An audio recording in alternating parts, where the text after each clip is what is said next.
põe a mesa para dois.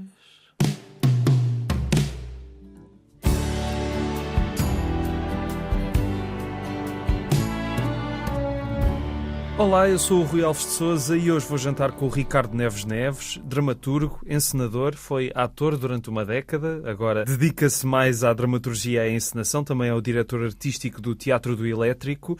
Há 2 novos espetáculos do Ricardo Neves Neves no Teatro Variedades, ambos em cena até 11 de janeiro. Estar em Casa, inspirado na escrita da Dília Lopes, e definitivamente As Bahamas, texto de Martin Crimp, de 1986. Ricardo, já vamos falar destes espetáculos, mas como é habitual no Mesa para Dois, tenho de saber onde é que vamos jantar ou o que é que vamos jantar. Olá. Obrigado pelo convite. Olha, eu estou tão estafado que por mim jantamos em casa e eu sou muito doceiro e gosto dos sabores doces e gosto muito de jantar fruta. Então, se gostares, não estamos na época, mas eu por mim agora jantava um balde de figos e diospíros. Estamos na época tanto daqueles moles como os duros. Estou viciado em diospíros, eu compro aí 6 por dia. Puxa. E uvas e queijos, que não é fruta, mas combina. Eu acho que esse era o jantar, levas a mal. Com um bocadinho de mel. Não, pode ser. Eu acho que o queijo dá para contrabalançar um bocado. Okay. Porque fruta só, se calhar não ficava satisfeito. Mas com o queijo, se calhar vou lá. Mas fazes muitas vezes isso? Mas com broa. Ótimo. Maravilha. Não, sim, com muitas coisas. Com castanhas, com nozes, com avelãs, com amêndoas. Se eu faço isso muitas vezes. Sim. Sim. Muito por causa de estares a 1000 a toda a hora e precisares de coisas rápidas? Olha, o meu almoço hoje foi de facto de fruta com iogurtes. Eu muitas vezes tenho nem 5 minutos para fazer uma refeição, portanto é pegar no que já está feito e a fruta já bem feita. É só lavá-la e na minha mochila tenho fruta, que vai ser o meu jantar, que vou fazer a minha refeição no carro, também com iogurtes, e faço muitas vezes por este género de estado acelerado onde estou muitas vezes, não é sempre, mas muitas vezes, e porque me dá prazer. Esse estado acelerado deriva deste teu trabalho constante, porque são estes 2 novos espetáculos, mas sempre que eu olho para um cartaz de teatro há qualquer coisa com a encenação do Ricardo Neves Neves a aparecer. Esse ritmo é uma coisa que entretanto já entraste em velocidade de cruzeiro ou continua a incomodar um pouco? Acho que é um ritmo sobre o qual eu nunca me habituo e, ao mesmo tempo, também com um certo espírito crítico de observação daquilo que tenho feito. Também é importante dizer que... São coisas muito diferentes o que tu tens encenado, é preciso dizer. Sim. Isso também me dá muita satisfação. Mas eu acho que tem a ver com fases. Há fases que são mais brutas até e violentas para o corpo, para todo o lado relacionado com o cansaço ou com o descanso, também mental.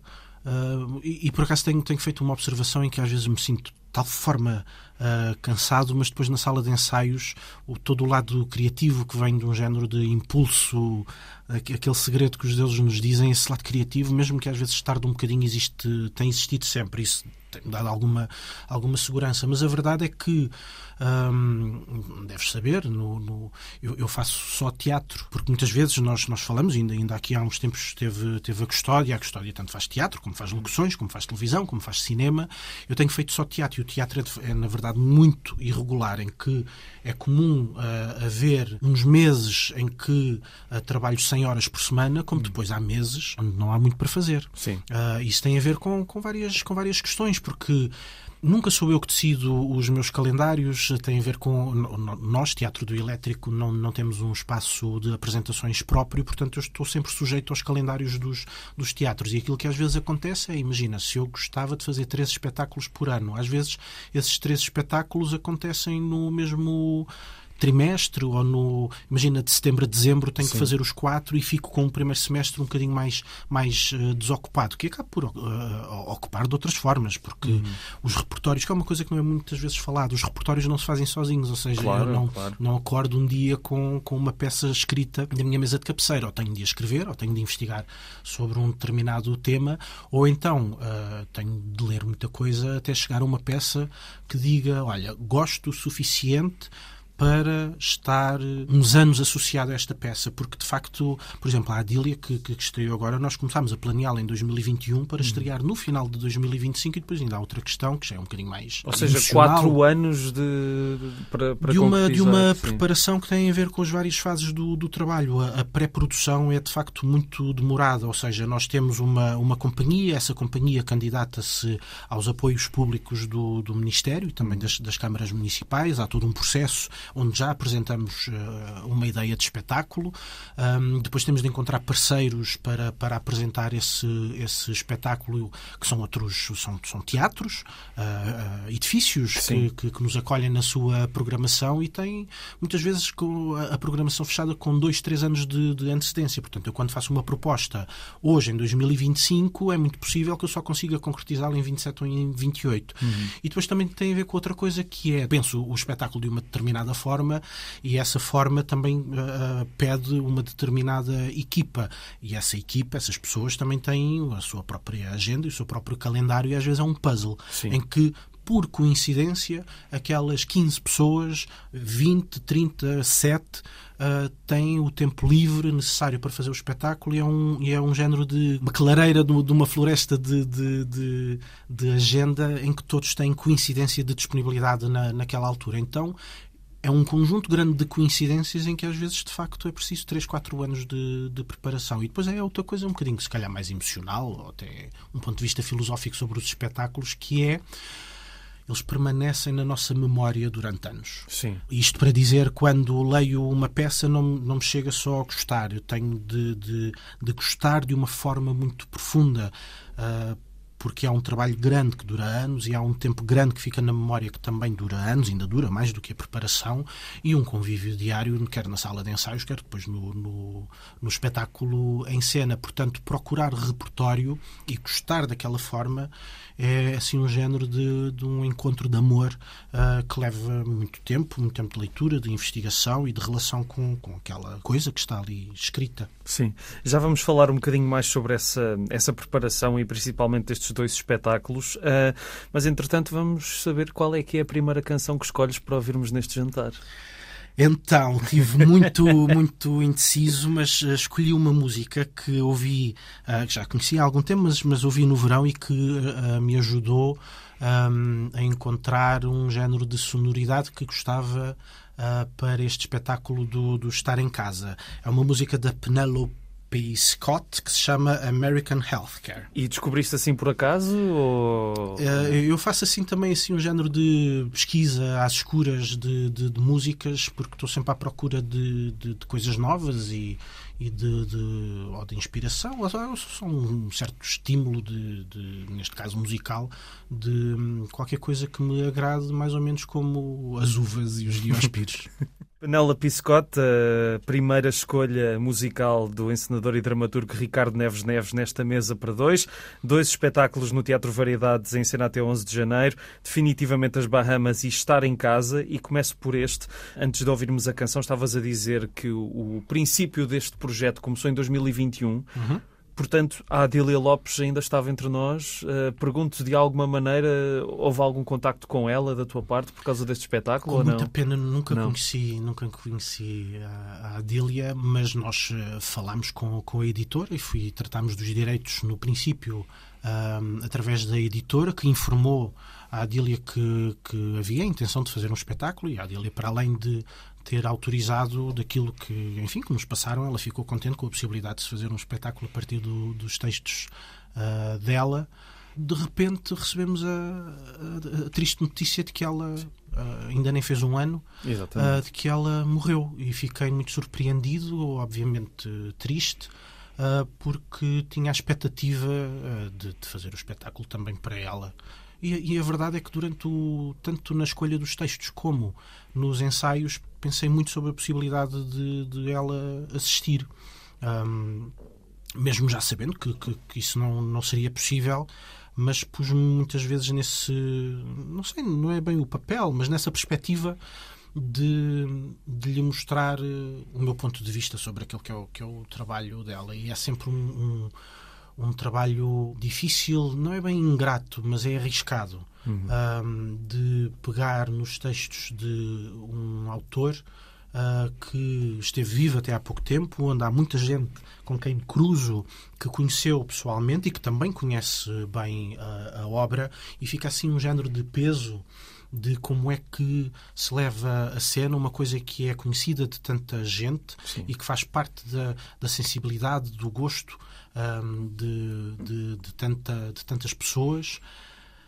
E depois vem aquela coisa que é inevitável, que é qualquer espetáculo que parte do texto de outra pessoa é sempre uma homenagem e ao mesmo tempo uma traição.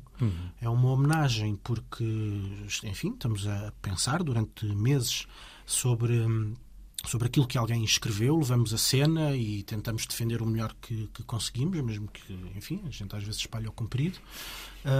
E depois é uma traição porque é sempre uma interpretação, e aquilo que é uma interpretação é um desvio, porque a interpretação nunca vê o absoluto, nunca vê o pleno, vê sempre uma parcela. Sim. E vê sempre uma parcela com muita miopia que tem a ver com o meu ponto de vista. O meu ponto de vista tem sempre a restrição daquilo que eu conheço, daquilo que eu entendo, e há muita coisa que, como é natural, fica pelo caminho, e de coisas que eu interpreto à minha forma e depois, na verdade, pode não ter absolutamente nada a ver com isso. Mas houve uma coisa que me facilitou, não é bem facilitou, é que me deu uma certa apologia sobre o trabalho, que foi uma entrevista onde a própria Adília fala sobre si e diz: eu sou a Maria José, a Adília Lopes é uma coisa postiça. E eu interpreto isto como se é uma coisa postiça, é uma personagem.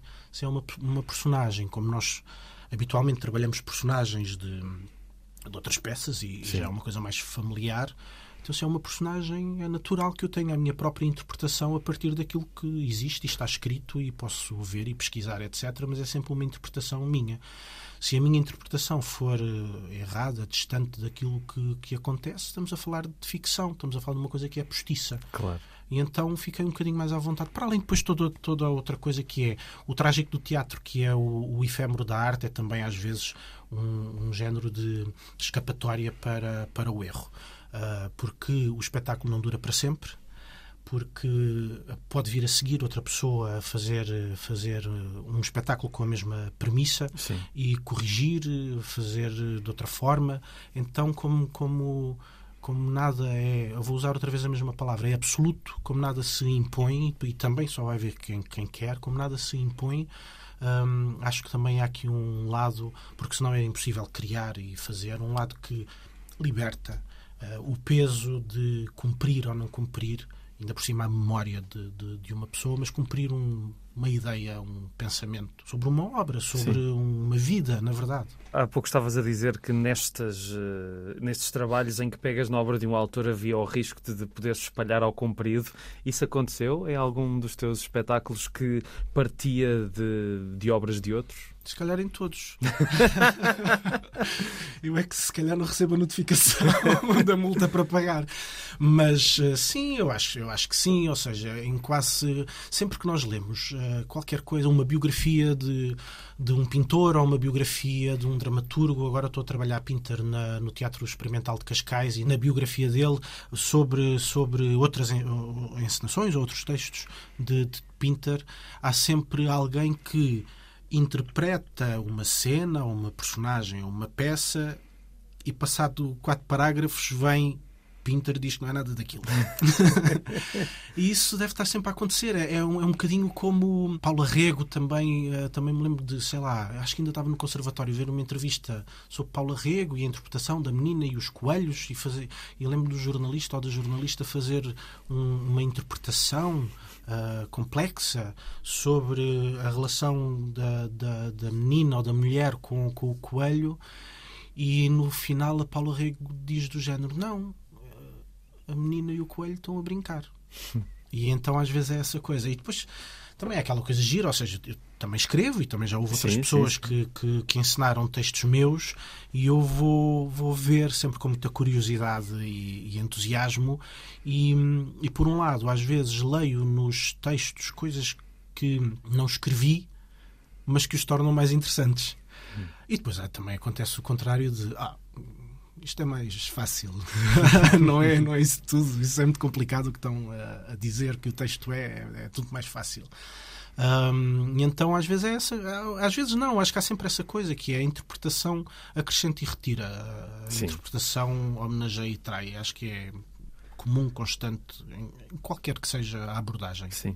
Acho que estavas a ser um pouco modesto quando disseste que foi em todas as ocasiões, porque, quer dizer, houve espetáculos teus que tiveram não só uma temporada, mas duas, como por exemplo a Noite de Reis, que eu vi e foi mesmo para... fez a plateia cair ao chão de rir, funcionou mesmo muito, muito bem. Portanto, alguma coisa estás a fazer bem, não é? Olha, fazer bem nas artes, fazer tu bem estás a dizer isso... É para também levar para aquela questão de, por exemplo, estavas a falar das peças que tu escreveste e eu lembro-me de ir ver o livro de Pantagruel e era um espetáculo com... Pronto, aquilo que acontece em muitos espetáculos em Portugal, não é? Poucas datas, mas por outro lado também estes espetáculos de carreiras longas tu estás a chegar às pessoas de uma maneira especial, acho eu. Não Sim, sei. isso em primeiro lugar dá-me uma grande satisfação, porque é aquela questão que falei há pouco do teatro ser efêmero, ou seja, o teatro tem um tempo de vida muito curto, não é como a literatura, que dura milénios, não é como o cinema, em que se nós quisermos hoje ir ver o primeiro filme de um realizador qualquer, do Spielberg, faz de conta, nós vamos ver esse filme. Se quisermos ver a primeira encenação das Bodas de Fígaro é impossível, ou seja, as Bodas de Fígaro chegaram até hoje o libreto da Ponte e a música de Mozart, mas a primeira encenação não chegou, claro, e não chegará. Há assim umas teorias da física quântica, etc., que se calhar é possível através de um espelho. Todo este lado da efemeridade é uma coisa que me perturba. Portanto, quanto mais dias for possível apresentar o espetáculo, mais dias de vida esse espetáculo tem. O livro de Pantagruel apresentou-se 8 dias em Lisboa, teve 8 dias de vida em Lisboa. É quase uma borboleta que, depois de ser do casulo, passado um dia ou dois, morre. E é, ao mesmo tempo que é belo, é trágico. Sim, porque é pena, e desculpa estar-te a interromper, mas eu lembro-me quando fui ver o espetáculo, a primeira coisa que pensei quando terminou foi isso, é que um espetáculo tão megalómano no bom sentido, só 8 dias é pena, de facto, não haver mais gente que veja isto. Sim, e é uma dor, e é um espetáculo que não é que pense nele todos os dias, mas é assim um género de incómodo que me fica até hoje, o facto dele ter estado tão pouco tempo em cena e de ter sido, em termos de escrita, o meu último grande investimento na escrita para os próximos 200 anos, porque foi um texto que foi difícil. A música do Filipe Raposo foi integralmente feita para este espetáculo e houve muita gente envolvida, atores, cantores, os músicos, tínhamos uma orquestra muito grande em cena, metropolitana. Toda a equipa técnica e criativa associada ao espetáculo, um cenário grande e caro, sim. Que estava em cena e que passado ainda não conseguimos deitar fora esse cenário, ou seja, não consegui libertar-me desse cenário, apesar de nós termos um armazém que pagamos ao metro quadrado, aquilo só nos está a dar prejuízo todos os meses. Mas não consigo deitar aquilo para o lixo, não consigo doar, e depois é tão específico, ou seja, aqueles dentes de 3 metros de altura, serve para as pessoas porem em casa, aquilo nem passa pela porta. Portanto, não sei bem, mas é essa coisa desse género de amor não correspondido, porque acabou, mas que não me consigo libertar dele. Integralmente, apesar de no final do mês me chegar uma conta para pagar. Mas depois existem os outros casos, como é o caso da Noite de Reis, fez 100 e tal apresentações e houve outros espetáculos também. Mas isso nem sempre é... A Noite de Reis correu muito bem e eu sinto-me muito orgulhoso pelo trabalho que fizemos, mas às vezes é aquela coisa de fazer poucas vezes não significa que o espetáculo é mau, claro, e fazer muitas vezes não significa que o espetáculo é bom ou melhor. Exatamente. É aquela questão de... tem a ver com o parceiro com quem desenvolveste um projeto. O São Luís, que foi onde estreou o livro de Pantagruel, tinha e tem uma determinada lógica de programação, onde de facto as coisas estão... Esta palavra pode parecer injusta, mas eu acho que se calhar é a forma mais clara, então de forma provisória. No Teatro da Trindade, onde fizemos a Noite de Reis, existe é também provisório, porque não fica lá para sempre, mas há um estar. E nós estamos naquele teatro porque, em vez de entrarmos na semana antes da estreia, entramos um mês antes do espetáculo estrear. O espetáculo é feito à medida para aquele palco. Todos os atores, toda a equipa, o cenário, a luz, trabalham especificamente para aquele sítio e com tempo, e depois fica uma carreira de meses em cena. Eu acho que os espetáculos, quando ficam muito tempo em cena, crescem. E faz parte da natureza do teatro, porque é um espetáculo feito ao vivo, em que todos os dias pensamos um bocadinho sobre o dia de hoje, mas também sobre o dia de ontem, e os espetáculos crescem. Isto é uma banalidade, mas em termos artísticos é importante e é profundo. Sim. A ideia da repetição e a ideia de todos os dias melhorar. Porque a ideia de... E estou a continuar na zona da banalidade. Todos os dias a obra poder melhorar-se também existe quando se começa a desequilibrar e a desviar-se, isso também. Por isso é que de vez em quando eu tenho que lá ir ver os espetáculos. Mas essa coisa que é muito bonita, que é continuamos a criar sobre uma coisa que pensávamos que já estava feita, mas todos os dias fazemos mais um bocadinho. E eu acho que isso é uma das belezas e uma das estruturas do teatro. Já vamos falar também do outro espetáculo que está no Variedades, o Definitivamente as Bahamas. Entretanto, qual é que é a tua segunda canção? Just One of Those Things. Eu só trouxe coisas do Bryan Ferry, a versão do Bryan Ferry. É uma música que me emociona muito, é a música da abertura do Swimming Pool Party. Eu estou sempre a perder músicas para os espetáculos porque depois não consigo ouvi-las, porque não é só porque as associo aos espetáculos, mas deixam de ser minhas e trazem-me o nervo da estreia e o nervo do estar em cena. E como é um espetáculo que vai voltar, vou voltar a ouvir esta música cantada pelo Rubén Madureira a abrir o espetáculo, e é uma música que é muito importante para mim e que pensei nela logo no momento de escrita em 2017, apesar de só concretizar a encenação em 2024. Bryan Ferry, a segunda voz escolhida pelo Ricardo Neves Neves nesta mesa para dois espetáculos para ver no Teatro Variedades em Lisboa até 11 de janeiro, Estar em Casa e Definitivamente as Bahamas. Estavas a falar desta canção que ouvimos por causa de um espetáculo que também esteve no Variedades, Swimming Pool Party, que também foram 2 espetáculos em simultâneo. Sim, olha, há uma coisa que não sei se vou conseguir repetir, mas é uma ideia que me agrada e que é muito comum na Áustria, na Alemanha. O mesmo palco, tu consegues ir a Berlim e, se quiseres ver numa semana 7 espetáculos, consegues ver no mesmo teatro, no mesmo palco, porque eles conseguem fazer, tem essa lógica em que o palco não está restrito a apenas um espetáculo. E Lisboa tem muitos artistas, tem muitas companhias ao país inteiro, e muitos até vêm de fora de Lisboa apresentar-se em Lisboa, o que é muito positivo, mas tem poucos teatros. Se nós compararmos o número de teatros que havia em Lisboa nos anos 60, 70 e 80 e compararmos com o número de teatros que temos hoje há menos. Sim, tu próprio referiste que o próprio Teatro do Elétrico não tem um espaço físico, não é? E não estou a ver perspectivas de virmos a ter, na medida em que nem sequer nem conseguimos ter um escritório neste momento. Nós perdemos tínhamos um apoio da Câmara Municipal de Lisboa, tínhamos um escritório no Paulo Gaivotas Boa Vista, que tem uma lógica que eu compreendo perfeitamente, que é as companhias instalam-se nos escritórios e, passado uns tempos, vem outra, ou seja, não conseguem dar o apoio sempre à mesma companhia, muda, e estamos com muita dificuldade em encontrar um sítio para instalar o nosso escritório, porque as rendas são absurdas. E então tínhamos que dedicar uma parcela muito grande, ou seja, o nosso orçamento não dá para tudo, eu tenho que estar sempre a tomar opções, como é natural. E eu sei que se nós tivermos um escritório com as rendas como existem neste momento em Lisboa, eu de repente tinha que fazer espetáculos ou mais pequenos, ou tinha menos meios, ou tinha de reduzir salários, e eu tenho estado a dar prioridade aos espetáculos e esse aspecto dos espetáculos. A mim até me parece mais equilibrado e justo, em vez de eu estar armado em glutão a ocupar com os 2 espetáculos 2 teatros, então com os 2 espetáculos, e tenho a vontade de fazer os 2 e a possibilidade de fazer os 2, mas em vez de ocupar 2 teatros, estamos apenas a ocupar um teatro, um mesmo palco. E depois também acho engraçado esta experiência do espectador de poder ver o Bahamas das 7 às 8, E depois tem uma pausa de 1h30 para jantar e das 9h30 até às 10h40, o Estar em Casa tem 1h10, poder ver outro espetáculo da mesma companhia, onde há muitas pessoas da equipa que se repetem, não sou só eu, e ver que a mesma companhia, com as mesmas pessoas e com variantes, Sim. conseguem fazer 2 espetáculos que são muito diferentes entre si. Eu acho isso uma experiência para o espectador engraçada. Sim, mas tu como encenador, para saltitar entre os 2 projetos, para a tua cabeça é fácil fazeres isso? Ou seja,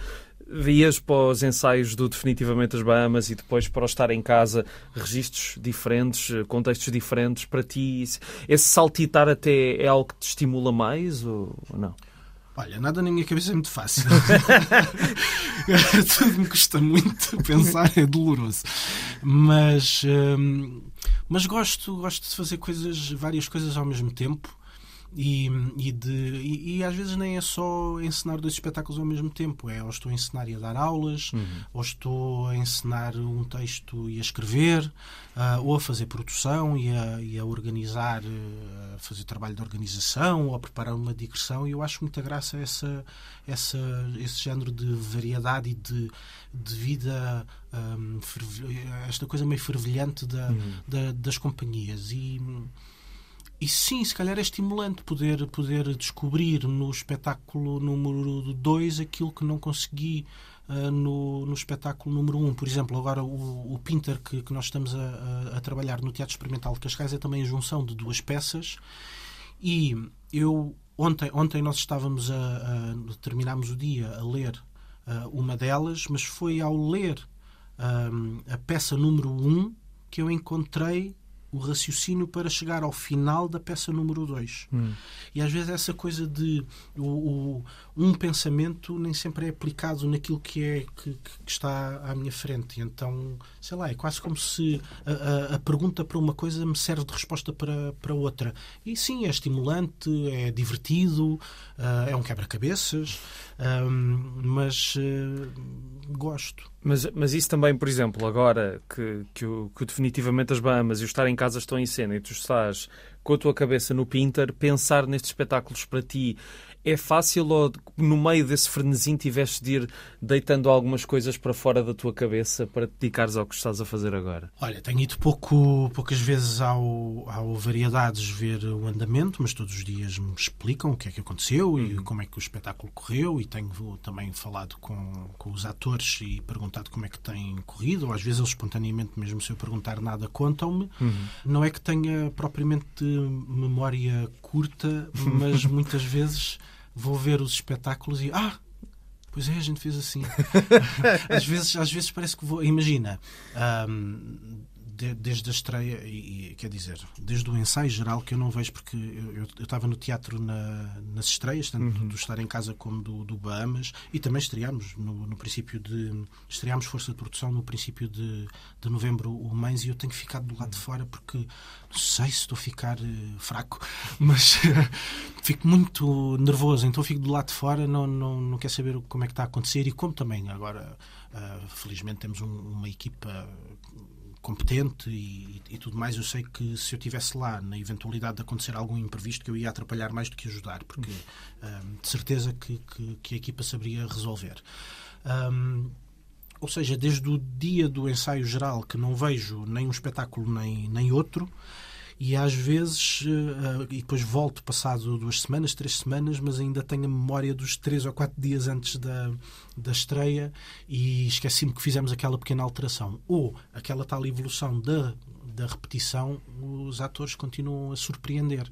E é muito bonito ver como é que nessa repetição houve qualquer coisa que floresceu. Imagina, é quando nós temos uma planta em casa, vamos de férias e quando voltamos, olha, está aqui uma coisa nova, olha que giro, parabéns. Isso é bonito de ver como é que o espetáculo também vive e cresce e é autónomo ou da autoria ou do encenador, e ganha vida própria, e às tantas aquilo já não é bem meu, não sei. Sim. Quer dizer, é aquela banalidade do espetáculo são os filhos, e é aquela coisa gira de no ver teu caso são filhos que depois tu acabas de ser um pai um pouco distante quando eles estão a crescer, não é? Que giro, tens isso. Sim, não é? é daqueles filhos que dão mais nervos. O teatro, e se calhar também é por isso que não tenho muitas saudades de ser ator, mas não tenho feito muita força para voltar a ser ator, porque fico muito nervoso a lidar com aquilo diariamente e com a iminência do erro e da memória e de todo o imprevisto, a sermos avaliados enquanto ali estamos de forma tão exposta, dava cabo do sistema nervoso. Obviamente que também existe isso de outra forma nos espetáculos. Também sinto que estou sempre a ser avaliado e, claro, o trabalho é público. Sim. E as pessoas também vão sempre com a perspectiva ou com o ponto de vista de deixa-me lá ver se isto é bom. E depois é aquela coisa que é quando se julga o espetáculo, julga-se a pessoa. E é sempre uma coisa tramada, ou seja, não é porque eu um dia faço um espetáculo mau que eu passo a ser uma má pessoa, mas às vezes é essa confusão. E eu, pronto, não quero que as pessoas pensem que eu sou uma má pessoa, apesar de ter feito aqui ou ali ou o que for, ou alguém que não gosta, pronto, é normal. Mas cria-se uma relação muito pessoal entre a obra e quem a fez. Sim. É impossível falar de todos os espetáculos que tens feito ultimamente, porque há vários que eu gostava de falar, mas o tempo é curto. Mas pegando aqui Definitivamente nas Bahamas, este texto do Martin Crimp, que tem quase 40 anos, a sinopse da peça diz-nos que ele tem uma renovada atualidade. Aquilo que me interessa em geral quando leio os textos é normalmente o potencial dramático ou teatral dos textos. Em segundo lugar é que vêm os conteúdos e o tema e os assuntos que são lá tratados e toda a outra construção mais lógica e racional. Tenho tido sempre uma aproximação mais artística do que relacionada com os conteúdos. Mas e o Martin Crimp é muito específico, é um género de absurdo mais recente, sim, mas que se percebe a ligação com Beckett, também com Pinter, e tem um lado musical muito forte. Quem me apresentou pela primeira vez Martin Crimp foi Simon Stevens num curso que fiz em Barcelona, e ele era professor, e como eu já tinha aquela inclinação de escrita meio musical e uma utilização das palavras quase com os mesmos códigos da música, ele falou-me de Martin Crimp com essa relação também muito pontuada pelo ritmo, e nós fizemos um primeiro espetáculo em 2014, que era o Menos Emergências, que na verdade era a junção de 3 peças curtas de Martin Crimp, e há todo um lado meio doido e de absurdo que ele tem sobre as personagens, sobre a cena, sobre as situações. Neste caso, o espetáculo é uma tragicomédia que começa com um tom muito leve, divertido, tonto, mas que quando li em 2020, quando se estava a consumar o Brexit, li toda aquela relação dos ingleses sobre os estrangeiros e a forma como falam das pessoas de fora. Ainda por cima tem uma estudante em casa que no original é holandesa, no nosso caso é espanhola, porque quis passar isto para Portugal. Todo aquele ponto de vista que não é só deselegante, é mais duro do que isso, a xenofobia e toda a relação com a diferença, quando se, sem pensar, se olha para a diferença como uma coisa menor ou uma coisa fraca. Esse preconceito é uma burrice enquanto princípio. Sim. Claro que hoje eu estou a dizer isto e se calhar temos outras imagens de outras coisas que estão a ser ditas e feitas, consumadas hoje, sobre aquilo que são as pessoas de fora e sobre aquilo que são as pessoas que são consideradas ou diferentes, ou o ponto de vista sobre a diferença, no sentido de diferença daquilo que está fora da norma. Para mim também cada vez é mais difícil de definir norma e diferença, porque ainda bem que estamos numa sociedade diversa e a norma nem sempre é maioritária. Sim. E dentro do que é a norma existem tantas variantes que eu acho que é cada vez mais difícil ou complexo de definir estas palavras. Mas claro que nós hoje conseguimos fazer uma ligação com toda a zona dos populismos e dos fascismos e da extrema-direita e toda a agressividade que gira em volta disso. E o engraçado é, e isso também me atrai muito no texto, é como é que aqueles dois velhotes, que são os personagens, são 2 velhotes que alugam o quarto a uma estudante da Galiza, e que estão a planear as suas férias à Holanda, e que têm uma amiga que foi de férias para Marrocos e que tem um filho imigrado nas Filipinas. Como é que eles têm todo esse desejo e todo esse desamparo e toda essa angústia sobre o que é de fora, depois são tão divertidos, são tão queridos, e a grande questão aqui é como é que eu sinto empatia ou simpatia por quem é tão diferente de mim ou por quem eu não tenho coincidência de valores. E esta acho que é uma das grandes questões, que é, na nossa vida nós temos pessoas que amamos, mas de quem não gostamos. O que é curioso.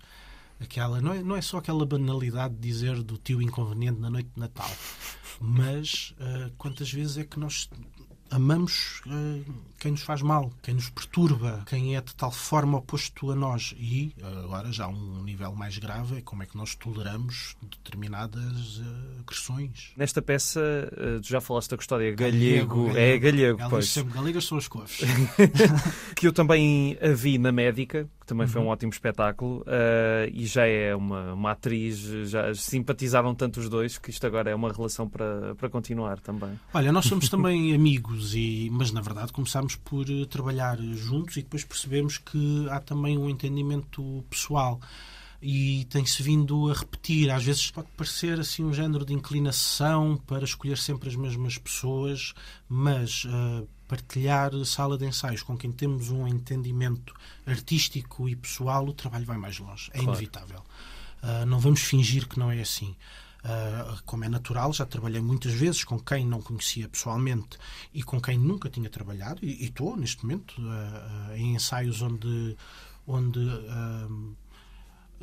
são 7 atores e desses 7 eu trabalhei com 3 e conheço pessoalmente 3, os outros não conhecia, nunca tinha estado com eles ou nunca tinha tido uma conversa, já cumprimentos talvez, mas e isso também é estimulante, conhecer pessoas novas e encontrar novas linguagens, pontos de vista, partilhas artísticas, etc. Mas a verdade é que a sensação que me dá é, no primeiro dia de ensaios, com quem eu já conheço pessoalmente e com quem já trabalhei, o primeiro dia de ensaios é o segundo mês de trabalho. É quase como se fosse equivalente ao segundo mês de trabalho. Há uma zona de confiança, porque na sala de ensaios a toda a hora o que estamos a dizer é não, porque estamos a procurar uma coisa melhor. Portanto, aquilo que eu fiz agora é não, a seguir é que vem o sim. Portanto, há toda uma zona de exposição e de um lado mais frágil que está relacionado também com os egos e com aquilo que nós estamos a propor e a experimentar, e que quando nós já perdemos a vergonha da falha, avançamos logo uns capítulos à frente. Tu há pouco estavas a falar de que o livro de Pantagruel foi assim, o teu último grande investimento na escrita e que achavas que iria ser mesmo. Porquê? A escrita nunca me deu prazer absolutamente nenhum. Só me deu prazer. As peças que escrevi, eu tenho orgulho nelas. Muito. O processo é sempre tão doloroso. Parece que não sou bem eu, porque aquele sítio de sofrimento, da dúvida e da folha em branco, ou da angústia por não ter no imediato logo uma reação sobre aquilo que estou a fazer, porque depois também não partilho, fecho-me sobre mim, não partilho aquilo que vou escrevendo com outras pessoas. Às vezes converso sobre, mas não mostro os textos. Sinto-me sempre tão solitário e sempre com tantas dúvidas e inseguranças que o processo em si nunca me deu prazer. Portanto, não é uma coisa que tu lamentas, não é? É o que é. Não, na verdade é um alívio não estar a escrever. E depois, a verdade é que eu acho que muitas vezes escrevi por ignorância. Ou seja, como queria encenar, queria fazer um espetáculo, tinha esse impulso de trabalhar qualquer coisa, mas não conhecia o suficiente textos, não tinha alternativa senão os escrever. Como vou conhecendo cada vez mais autores e peças, e entretanto comecei a viajar para ver espetáculos, e de cada vez que viajo trago várias peças comigo, há já um género de repertório que tenho em que me sinto satisfeito em poder levar a cena os textos de outras pessoas, porque são... O que não falta, na verdade, são peças boas. A verdade é que há muitos textos muito bons e nem tem que ser a coisa acabada de escrever. Às vezes há coisas que já têm décadas ou séculos e que eu não conhecia e que fico surpreendido e com vontade de trabalhar aquelas peças. Portanto, porque é que eu me vou sujeitar a um sofrimento tão grande se posso levar a cena uma coisa que já está feita? As duas mais recentes oportunidades das pessoas poderem ver isso, essa tua intenção de pegar nos textos dos outros e fazer deles alguma coisa tua, estão no Teatro Variedades até 11 de janeiro, Estar em Casa e o Definitivamente as Bahamas. Ricardo Neves, muito obrigado por esta conversa. E qual é que é a canção para a despedida? Olha, uma canção que me faz lembrar o verão e que me faz lembrar férias, e estou cheio de vontade de verão e de férias. Concordo. Sanssouci, do Rufus Wainwright, que vi em Faro, no Teatro das Figuras, em julho passado. Muito bem, acho que é uma ótima escolha. Obrigado. Ricardo.